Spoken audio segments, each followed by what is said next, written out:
sejak kebangkitan ulama bersama pengikut-pengikutnya istiqomah dan setia jaga akidah dan sunnah Rasulullah. Alhamdulillah segala puji baginya ulama bersama pengikut-pengikutnya istiqomah dan setia menjaga agama nusa dan bangsa. Mari kuatkan niat kita, kita bulatkan tekad kita, terus lanjutkan amal kita, mengembangkan hikmah kita. Assalamualaikum warahmatullahi wabarakatuh.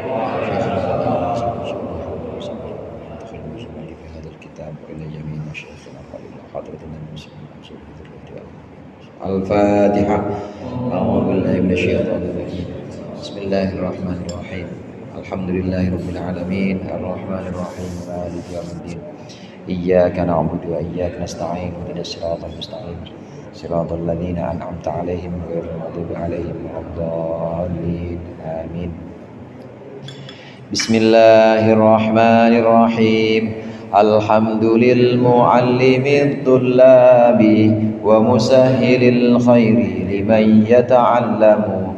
Thumma as-salatu wassalamu 'alan nabi wa alihi wa sahbihi jayu'dhamu.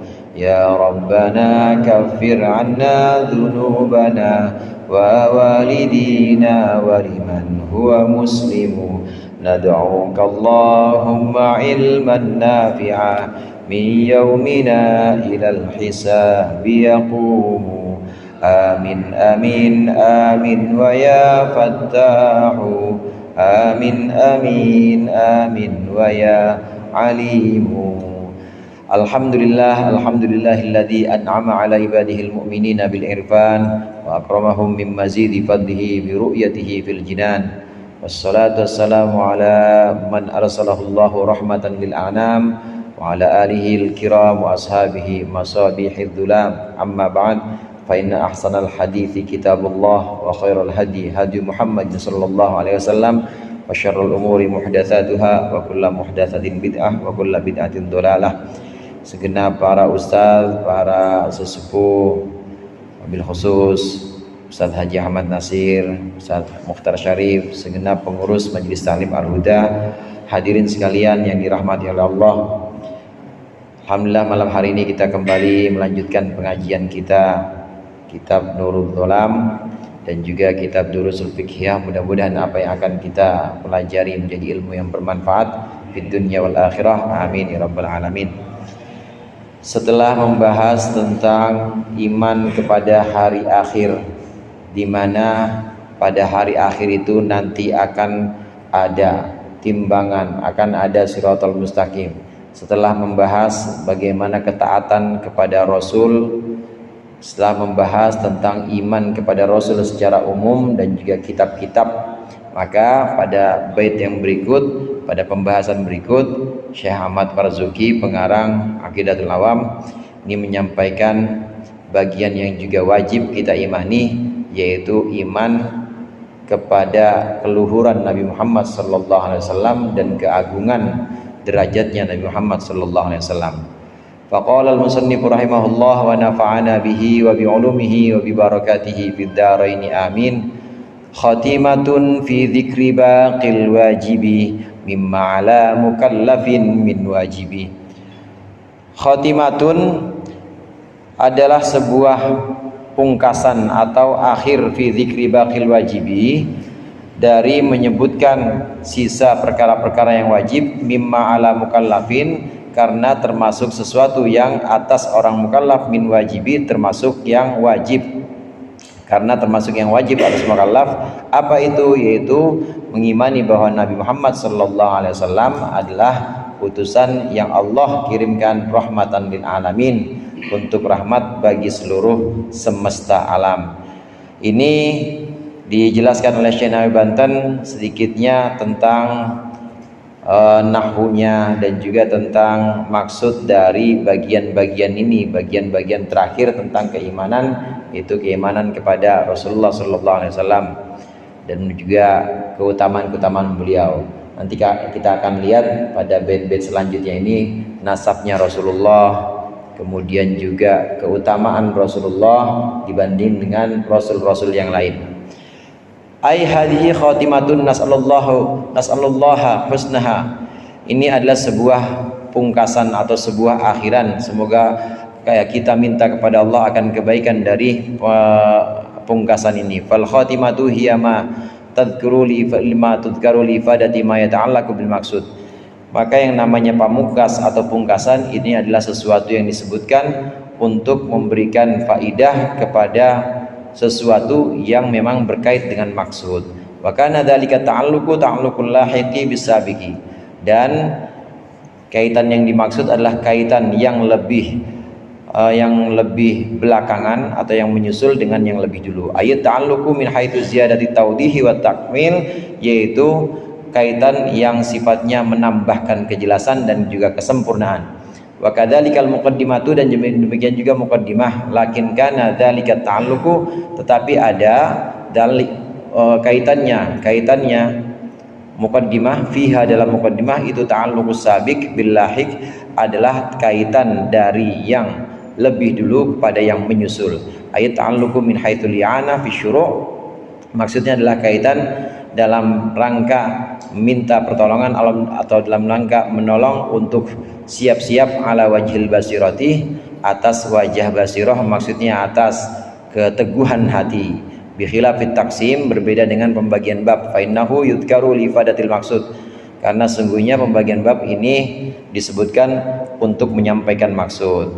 Dalam menyusun karangan-karangan para muallif, para ulama, pengarang-pengarang, ini ada yang disebut dengan pembagian bab. Kalau pembagian bab, misalnya bab iman kepada Rasul, ya maksudnya adalah menjelaskan iman kepada Rasul. Atau dalam bidang fikih misalnya bab tentang wudhu, maksudnya adalah pembagian di awal bab itu maksudnya adalah untuk menjelaskan tentang wudhu. Itu pembagian bab, namanya taksim. Nah, tapi ada yang tidak kalah penting dibanding bab-bab yang dibagi ini. Yang tidak kalah penting adalah khotimah atau ujung dari karangan, dan juga muqaddimah. Muqaddimah dan juga penutup ini juga sangat penting.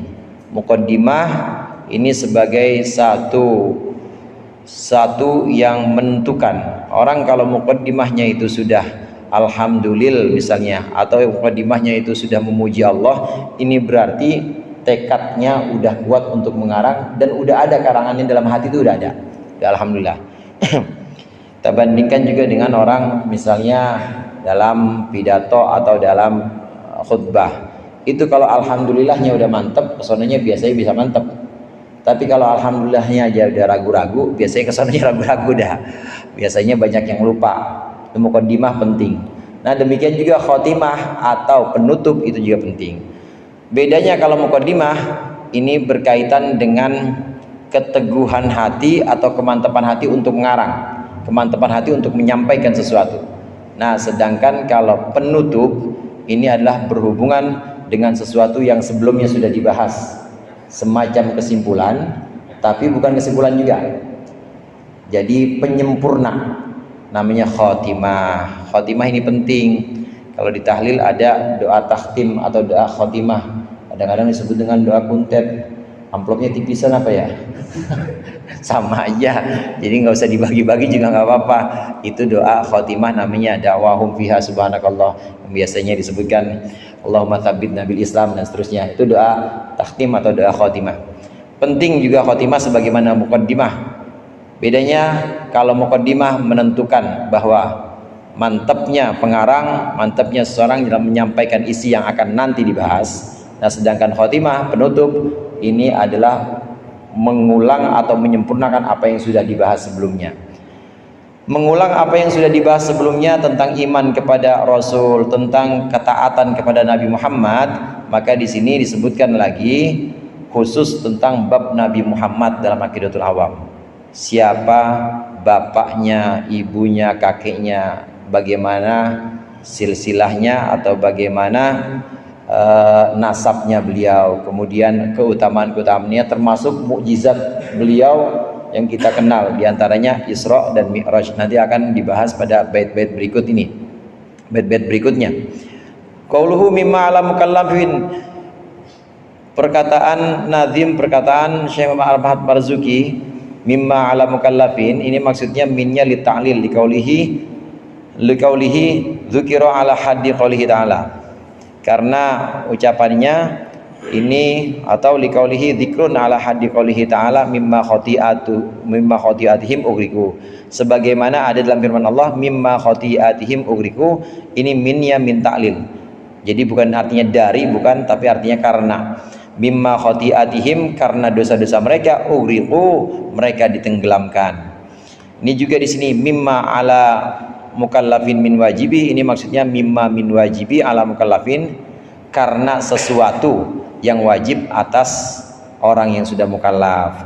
Disebutkannya penutup atau khotimah di sini adalah karena sesuatu yang memang wajib atas mukallaf, maka kami sebutkan, kata pengarang, kami sebutkan yang wajib diimani berikut ini atau berikutnya.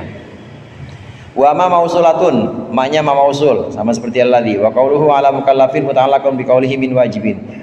Ucapan ala mukallafin jar majrur ini ada ta'alluqnya kepada min wajibin. Qauluhu min wajibin, min zaidatun, minnya min zaidah, wa wajibun khabarun li mubtada'in mahdhufin. Wajib di sini mubtada, wajib di sini adalah khabar dari mubtada yang dibuang. Wal jumlatu minal mubtada wal khabar silatul mausul. Jumlah dari mubtada khabar yaitu mubtada min wajibin, minnya min zaidah, ini jadi mubtada, ala mukallafin khabarnya, khabarnya dibuang, ini jadi silahnya mausul, nggak ada mahal, jadi silah mausul. Wa takdirul kalam, nah kira-kira pengertian seperti ini. Innama dzakartu baqiyal wajibi li ajli alladhi huwa wajibun ala mukallafin. Aku menyebutkan sisa yang wajib ini karena itu juga sama-sama wajibnya untuk orang mukallaf. Kurang lebihnya nazim ini mengatakan aku menyebutkan yang wajib juga berikut ini, sisanya di akhir ini, karena memang ini juga termasuk yang wajib. Ini khotimah khotimah atau pungkasan.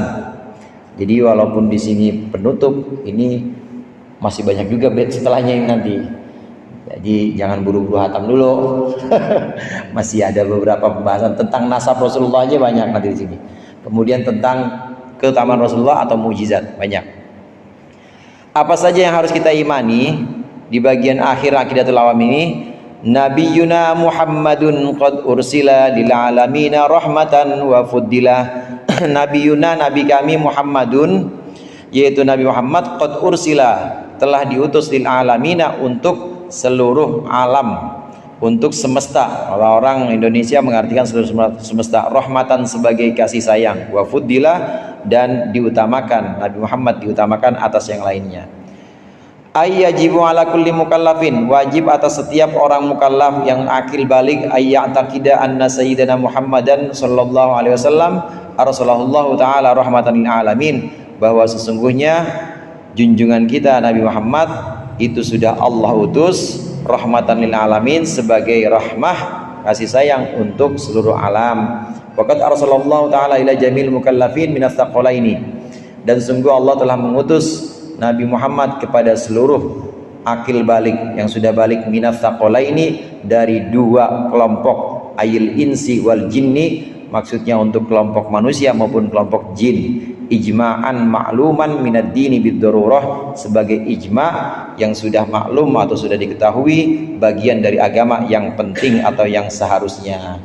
Artinya kalau ma'luman minad dini bid-darurah, sudah maklum, sudah diketahui secara pasti, ini bagian dari agama. Kalau ada orang yang ingkar bahwa Nabi Muhammad diutus untuk bangsa jin dan manusia, maka termasuk kufur. Istilah ma'luman minad din bid-darurah artinya yang sudah maklum, diketahui maklum itu, yang sudah maklum, termasuk yang wajib dalam agama. Yang wajib dalam agama adalah mengimani bahwa Nabi Muhammad itu diutus untuk bangsa jin dan bangsa manusia. Jadi jin utusannya siapa? Ya utusannya Nabi Muhammad. Emang jin ada pertanyaan kubur? Ada, saudara. Ditanya juga, man rabbuka? Tanya juga. Waman nabi juga ditanya juga, dan harus jawabnya bagaimana? Sama kayak kita. Makanya ada yang ikut ngaji juga di sini nih. ikut ngaji juga. Jin tetap diminta pertanggungjawaban, termasuk juga nanti mengalami pertanyaan-pertanyaan, mengalami juga timbangan atau perhitungan amal-amal itu jin semua ditanyakan juga. Nabinya siapa? Nabinya adalah nabi kita juga, Nabi Muhammad sallallahu alaihi wasallam. Hanya saja bedanya jin itu memang usianya lebih panjang dibanding manusia. Kalau manusia ya rata-rata 60 atau 80 dah. 100 saja udah jarang banget. Ya orang udah kenal Magicom, udah kenal HP. Orang dulu masih banyak tuh belum kenal Magicom, belum kenal HP. Masih banyak yang lebih dari 100. Nah, kalau jin ya 300 dah. umurnya atau ada yang sampai 500 tahun. Usianya lebih panjang. Tetap jin ini punya kewajiban. Jin ini tetap mukallaf. Artinya mukallaf diberikan taklif atau diberikan kewajiban menjalankan syariat. Namanya taklif itu. Jadi tetap wajib sholat, tetap wajib puasa Ramadan, tetap wajib haji juga kalau memang sudah memenuhi syarat-syaratnya, dan tetap wajib iman kepada Nabi Muhammad sallallahu alaihi wasallam. Karena Nabi Muhammad memang diutus untuk dua kelompok ini, bangsa jin dan bangsa manusia. Bangsa jin ya harus ikut syariat Nabi Muhammad, bangsa manusia juga harus ikut syariat Nabi Muhammad. Bal arsala ilaihim wa ila ghairihim. Bahkan Allah mengutus Nabi Muhammad, atau boleh juga kita baca majhul, bal ursila ilaihim. Bahkan Nabi Muhammad diutus juga kepada jin manusia, wa ila ghairihim, dan kepada selain jin manusia, min sa'il hayawanati, yaitu dari segenap hewan-hewan, wal jamadati, dan benda-benda mati, jamadat, jamid, wa irsala tasyrifin, sebagai utusan atau sebagai risalah memuliakan. Lianna ta'atahum jibiliyatun la yukallafuna biha. Karena sungguhnya taatnya ghairuhum, taatnya selain manusia dan jin, ini jibiliyatun, udah secara naluriah, la yukallafuna biha, tidak dipaksakan biha untuk taat. Wa hadha huwa alladhi atamadahu Muhammad Ar-Ramli. Ini yang dipegang oleh Syekh Ar-Ramli. Menurut Imam Ramli, Nabi Muhammad bukan hanya diutus untuk bangsa jin manusia, tapi Nabi Muhammad diutus juga untuk selain jin manusia. Emang siapa sih Ustaz selain jin manusia? Batu safir. Itu utusannya siapa? Nabi Muhammad juga. Artinya Nabi Muhammad diutus juga kepada bebatuan, diutus juga kepada tanah, diutus juga kepada hewan-hewan. Nabi Muhammad diutus juga kepada malaikat. Selain jin dan manusia kan malaikat, hewan. Nabi Muhammad diutus juga kepada benda-benda mati. Tapi bedanya, kalau kepada kita manusia dan jin, ini irsalat taklifin. Kadang-kadang disebut juga dengan risalat taklif. Risalahnya, kerasulannya Nabi Muhammad adalah kerasulan untuk menuntun kita supaya taat kepada Nabi Muhammad. Kerasulan yang sifatnya mengikat dan menuntun kita buat taat kepada Nabi Muhammad. Kenapa demikian? Karena jin dan manusia itu punya hawa nafsu. Jin punya nafsu, manusia punya nafsu, dan kadang-kadang nyeleweng. Jadi harus bagaimana? Harus tunduk kepada syariat untuk mengekang nafsunya. Kemudian untuk belajar supaya menghamba kepada Allah dengan sholat, untuk belajar menghilangkan bakhil dengan sedekah. Jin manusia begitu. Jadi harus taat kepada Rasul, harus. Sifatnya apa? Irsalat taklif, yaitu kerasulannya Nabi Muhammad kepada manusia dan jin adalah kerasulan yang sifatnya ini memaksa atau menuntun manusia dan jin. Tapi kepada selain manusia dan jin, Nabi Muhammad diutus juga. Diutus juga, cuma bukan irsalat taklif, tapi irsalat tasyrif, yaitu diutus untuk memuliakan malaikat, untuk memuliakan batu-batuan, untuk memuliakan hewan. Contoh misalnya, hewan yang biasanya nggak ada manfaatnya, mati jadi bangkai begitu aja. Sapi tabrak truk, halal apa haram tuh saudara? Sapi tabrak truk mati, halal apa haram? Hah? Haram apa halal? Mati. Tabrak truk mati, halal apa haram? Haram. Iya, haram. Terus karena ada syariatnya Nabi Muhammad, ini masih tetap bisa dimanfaatkan. Apanya? Kulitnya. Dengan cara dia apa? Dengan cara disamak. Ini diatur sama Islam. Yang normal sekarang, sapi itu kalau nggak dimakan sama orang Islam, ya mati begitu aja udah. Mati atau dimakan sama orang selain orang Islam. Terus buat apa? Ya buat hidup dia. Hidupnya ngapain? Ya pokoknya hidup kagak sholat, bukan orang Islam. Tapi kalau dimakan sama orang Islam, maka sapi itu jadi daging dalam tubuh orang Islam, dipakai buat sholat. Artinya sapi ini kemudian naik grade-nya, jadi di upgrade. Yang tadinya hidupnya begitu-gitu aja, ya jadi sapi. Kalau nggak jadi sapi jadi pedet. Pedet itu anak sapi. Nah, kalau kebo apa kebo? Gudel. Kalau nggak jadi sapi, kalau nggak jadi kebo jadi gudel.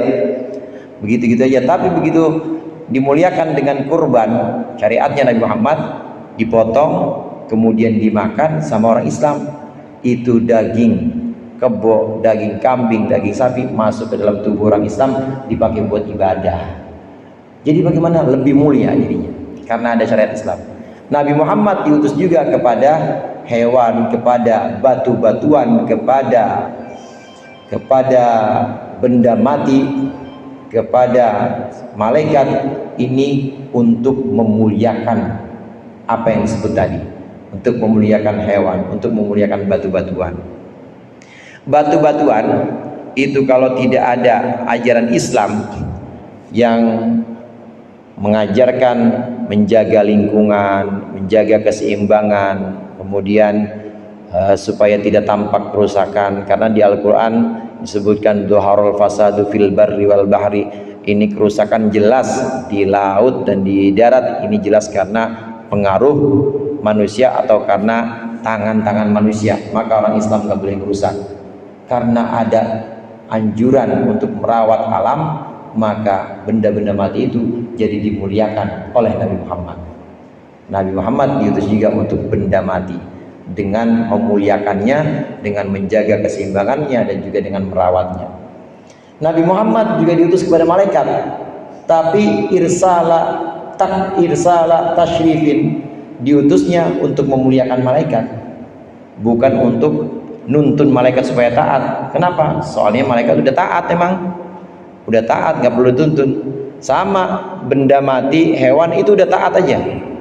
Kita nggak tahu aja tasbihnya kambing, kita nggak tahu aja tasbihnya kebo, kita nggak tahu aja bagaimana tasbihnya pohon-pohonan. Itu bertasbih semua, nggak perlu dituntun, dia sudah bertasbih.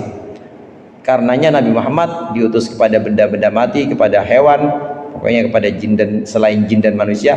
Ini bukan untuk menuntun, karena memang yang tadi disebut selain jin dan manusia ini sudah taat secara jibiliyah tadi. Secara jibiliyah itu artinya secara naluri atau secara karakternya memang alam semesta ini sudah taat kepada Allah, nggak perlu dituntun lagi. Gunung taat, udah mau taat, nggak perlu dipaksa. Yang ngengkel kan yang perlu dipaksa manusia majin. Makanya Nabi Muhammad diutus irsalah taklif, yaitu sebagai Rasul untuk menuntun, untuk membimbing. Karena dua ini yang punya hawa nafsu, yang lainnya enggak. Yang lainnya udah tunduk selagi diciptakan oleh Allah, mulai dari diciptakan udah langsung tunduk pada Allah. Pendapat barusan yang menyatakan bahwa Nabi Muhammad risalahnya ada dua macam. Yang pertama risalah taklif untuk jin dan manusia, yang kedua risalah tasyrif untuk selain jin dan manusia. Ini adalah pendapat Imam Ar-Romli. Emang ada pendapat lain Ustaz? Ini pendapat yang lain. Wa khalafahu Syekh Ibnu Hajar taba'an li jami' muhaqqiqin kasubki. Dan berbeda dengan Imam Romli yaitu Syekh Ibnu Hajar mengikuti sekelompok ulama muhaqqiqin seperti Imam As-Subki wa man tabi'ahu dan pengikutnya. Faqala, maka berkata Imam Ibnu Hajar, innahu sallallahu alaihi wasallam mursalun ilaihi mirsala taklifin lima yaliqu bihim. Sesungguhnya Nabi Muhammad diutus kepada selain jin dan manusia juga sebagai irsalah taklif, sebagai risalah untuk menuntun selain jin dan manusia, lima yaliqu bihim, kepada sesuatu yang layak untuk mereka. Fa inna minhum, maka sesungguhnya sebagian dari mereka selain jin dan manusia, sebagian dari selain jin dan manusia ar-raki'u, ada yang ruku, wasajidu, ada yang sujud, ila yaumil qiyamati, hingga hari kiamat. Wa ma kallafa bihil insu, atau wa ma kullifa bihil insu tafsiran wa ijmalan, dan apa yang sudah wa ma kallafa bihil insu wa ma kullifa bihil insu, dan apa yang sudah dipaksakan kepada manusia secara rinci, wa ijmalan, dan secara global, faqad kullifa bihil jinnu kadzalik, dan demikian juga sudah dipaksakan atau dibebankan kepada jin juga. Wa syamila dzalika Ya'juj wa Ma'juj, dan juga mencakup apa dzalika taklif ini, Ya'juj wa Ma'juj, Ya'juj Ma'juj. Wa tahqiqu annahu sallallahu alaihi wasallam, dan tahqiqnya dan kesimpulannya, hasilnya bahwa Nabi Muhammad sallallahu alaihi wasallam mursalun li jamil anbiya, diutus juga untuk seluruh nabi, wal umamis sabiqati, dan untuk seluruh umat terdahulu, lakin bi'tibari alamil arwah, tetapi jika dilihat dari alam arwah, fa inna ruhahu khuliqat qabla al-arwah, maka sesungguhnya ruh Nabi Muhammad itu diciptakan sebelum ruh-ruh yang lain. Wa arsalallahu ilaihim fabalagot al-jami'a, dan Allah mengutus ruh Nabi Muhammad kepada ruh-ruh yang lain, kemudian menyampaikanlah ruh Nabi Muhammad kepada keseluruhannya. Wal anbiya'u, dan adapun para nabi, nawabuhu, itu adalah pengganti Nabi Muhammad, fi alamil ajsam, di alam jasmani. Fa huwa sallallahu alaihi wasallam mursalun li jami'in nas, maka Nabi Muhammad itu diutus untuk seluruh manusia, min ladun adama ila yaumil qiyamah, mulai dari Nabi Adam hingga hari kiamat, hatta ila nafsihi, sehingga untuk dirinya sendiri, lidukhul jami'i tahta qaulihi bu'itsu ilan nasi kafatan, karena masuknya keseluruhan di bawah sabda Nabi. Nabi bersabda, bu'itsu ilan nasi kafatan, sesungguhnya aku diutus pada manusia seluruhnya. Wa qaulihi ta'ala, dan juga firman Allah Ta'ala, wa ma arsalnaka illa kafatan linnas, dan tidaklah kami mengutus engkau wahai Muhammad illa kafatan linnas, kecuali menyeluruh terhadap manusia. Ada dua hal di sini. Yang pertama, melanjutkan yang tadi, pendapat Imam Romli, Nabi Muhammad itu risalahnya, kerasulannya ada dua. Yang pertama irsal taklif terhadap jin dan manusia.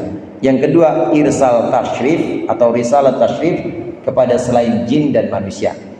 Pada malaikat Nabi Muhammad diutus, tapi irsalnya irsal tashrif. Kepada batu-batuan diutus Nabi Muhammad, tapi irsal taklif. Ini pendapat Imam Romli.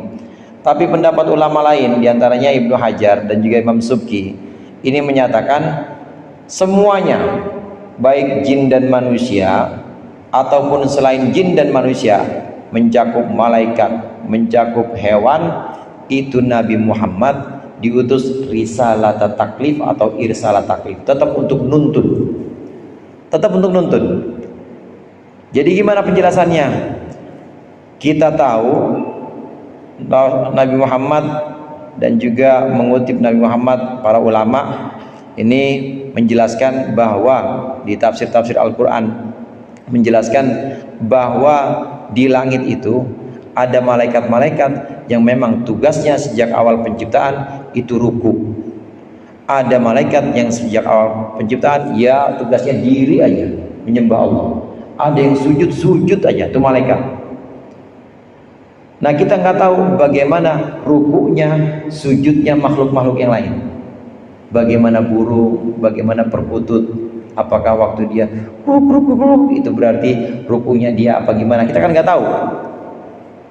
Nah, atas dasar ini maka Imam Ibnu Hajar mengatakan bahwa Nabi Muhammad diutus untuk selain jin dan manusia juga untuk nuntun bahwa itu malaikat bisa rukuk ya karena Nabi Muhammad yang ngajarin. Malaikat bisa berdiri menyembah Allah, Nabi Muhammad yang ngajarin. Malaikat bisa sujud, itu Nabi Muhammad yang ngajarin. Termasuk juga burung-burung bisa bertasbih, makhluk-makhluk yang lain bisa tunduk pada Allah, Nabi Muhammad yang mengajarkan. Karena Nabi Muhammad diutus kepada seluruhnya itu untuk mengajarkan, yaitu untuk risalah taklif atau irsalah taklif. Lah bagaimana rasionalisasinya? Bagaimana cara menalarnya? Begini saudara, sebelum Allah menciptakan segala sesuatu, yang Allah ciptakan pertama itu adalah Ar-Ruhul Muhammadiyah, ruhnya Nabi Muhammad yang pertama. Satu-satunya makhluk, yang lain belum ada. Yang Allah ciptakan adalah ruhnya Nabi Muhammad pertama kali.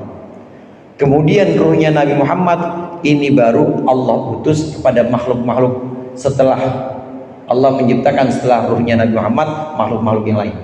Maka Allah mengutus ruh Nabi Muhammad kepada makhluk-makhluk ini, termasuk kepada langit supaya langit bertasbih, termasuk kepada bumi, termasuk kepada seluruh alam semesta, termasuk kepada hewan. Ini Nabi Muhammad diutus untuk taklif atau untuk menuntun mereka supaya bisa ibadah kepada Allah. Jadi menurut Imam Ibnu Hajar dan Imam Masuki dan mayoritas ulama, Nabi Muhammad ya risalahnya risalah taklif, nuntun semuanya. Bedanya ketika Nabi Muhammad belum terlahir di tahun 571 Masehi, Nabi Muhammad belum terlahir, itu Nabi Muhammad sudah diutus ruhnya. Sebelum tercipta alam jasmani ini sudah tercipta ruh-ruh alam arwah. Nah, Nabi Muhammad ngajarin alam arwah ini.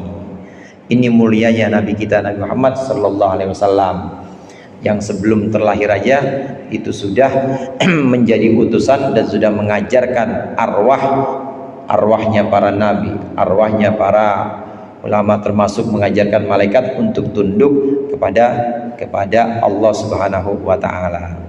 Satu yang sudah kita baca tadi. Yang kedua, harus kita imani bahwa Nabi Muhammad diutus untuk seluruh manusia. Untuk seluruh manusia, tidak terkecuali, mulai dari Nabi Adam hingga hari kiamat nanti. Bagaimana Nabi Adam kok bisa?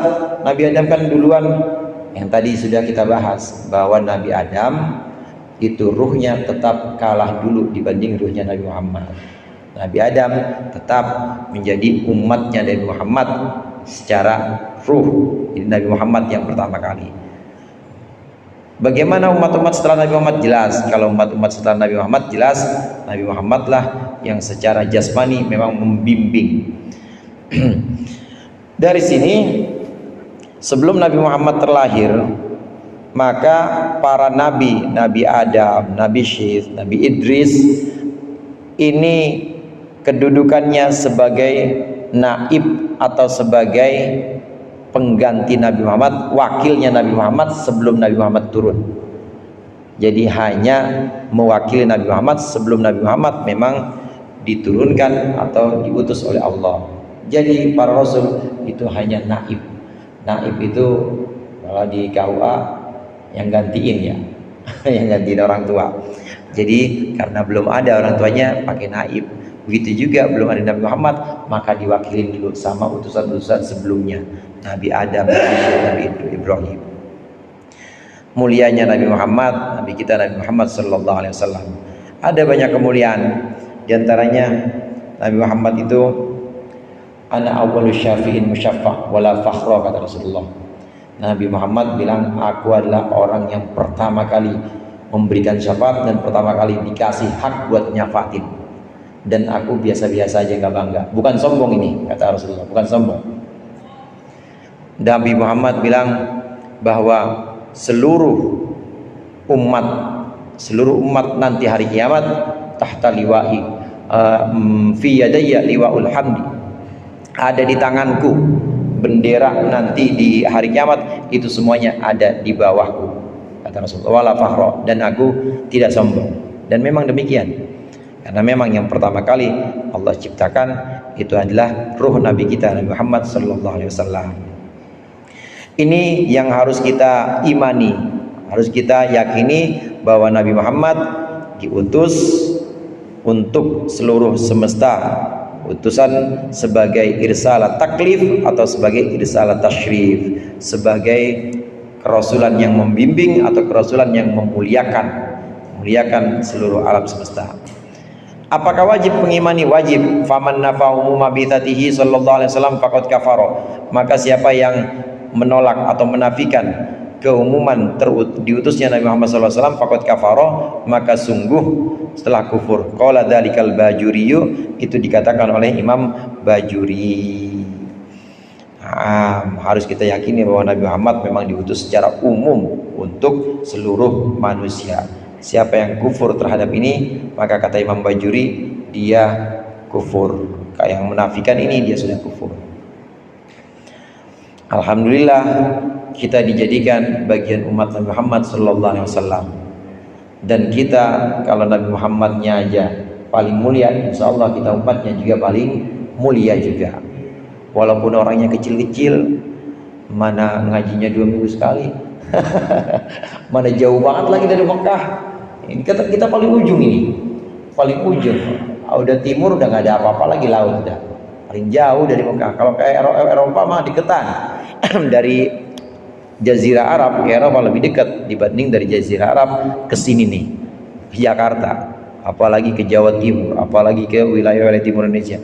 Paling pojok kita, tapi alhamdulillah masih Allah takdirkan jadi umatnya Nabi Muhammad sallallahu alaihi wasallam. Yang dijanjikan oleh Allah kalau nabinya nabi paling baik, maka umatnya adalah umat paling baik. Syaratnya kuntum khaira ummatin ukhrijat linnas, syaratnya ta'muruna bil ma'ruf wa tanhauna 'anil munkar wa tu'minuna billah. 3 saudara.